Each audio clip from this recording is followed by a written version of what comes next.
Welcome to this explainer. Today we're going to unpack something incredibly complex, the journey of humanitarian aid.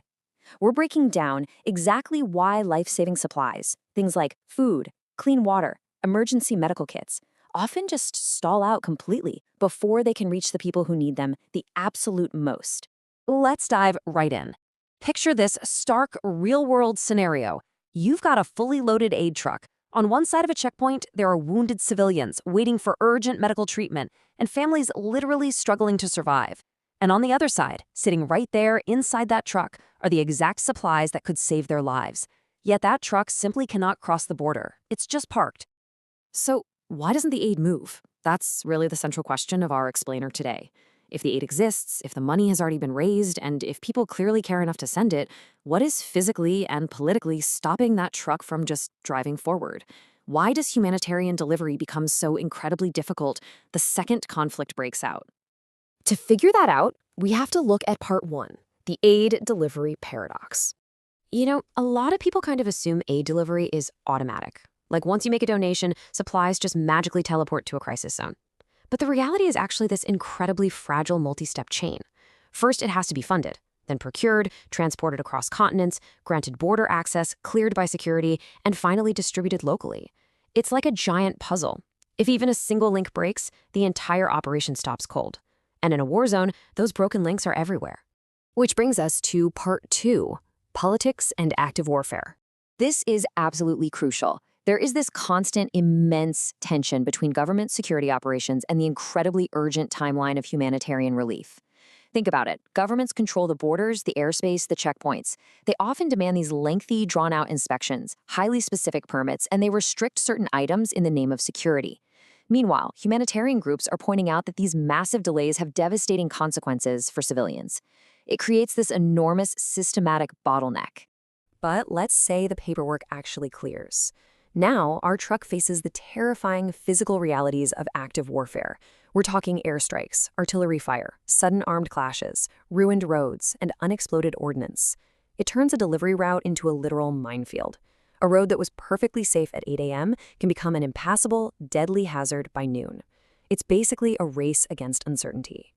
And the physical danger isn't all. Let's look at part three, collapsing infrastructure and logistics.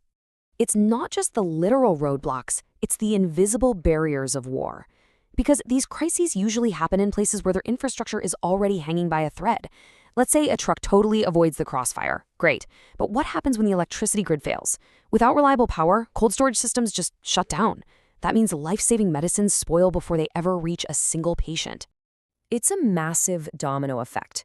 When foundational lifelines like hospitals, ambulance fleets, warehouses, and the actual distribution centers are attacked or just break down, the impact goes way beyond the immediate rebel.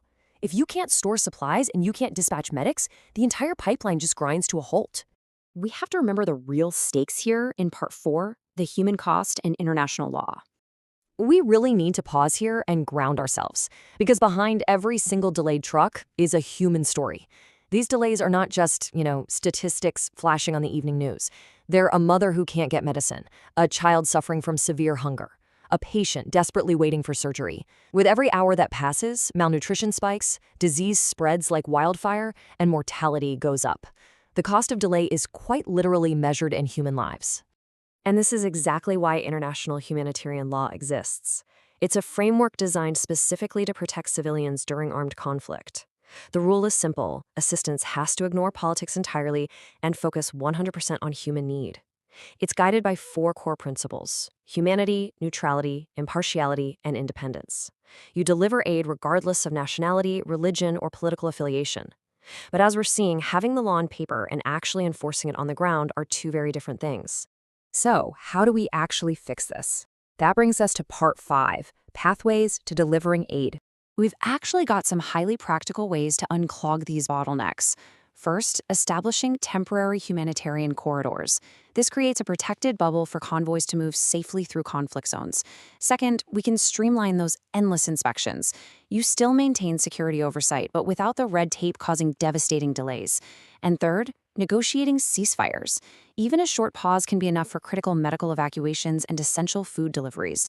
But the solutions aren't just physical routes, right? We need systemic changes too. We absolutely have to protect aid workers. Shielding them directly increases how much aid actually gets through. Also, leaning into local partnerships is a huge game changer.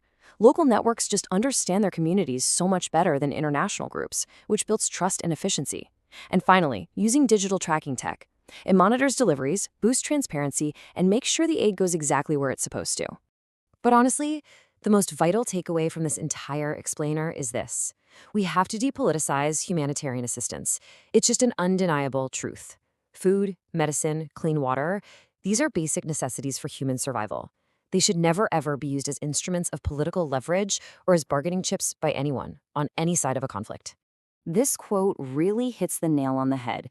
The true measure of humanity is not how much aid we pledge, it is how effectively we ensure that aid reaches those who need it most. Humanitarian aid isn't about military strategy or geopolitics. It's about people. A massive global donation literally means nothing if the truck is permanently parked at a checkpoint. Medicine doesn't heal anyone if it's stuck in a box behind a barricade. So I'll leave you with this final thought to chew on. How do we actually ensure that human lives always come first, transcending all the politics and all the borders? Because ultimately, getting this right depends on access, cooperation, and sheer political will. If you found this deep dive valuable, please share your thoughts. Keep this conversation going, and join us next time as we unpack the mechanics behind more global headlines. Thanks so much for learning with me today.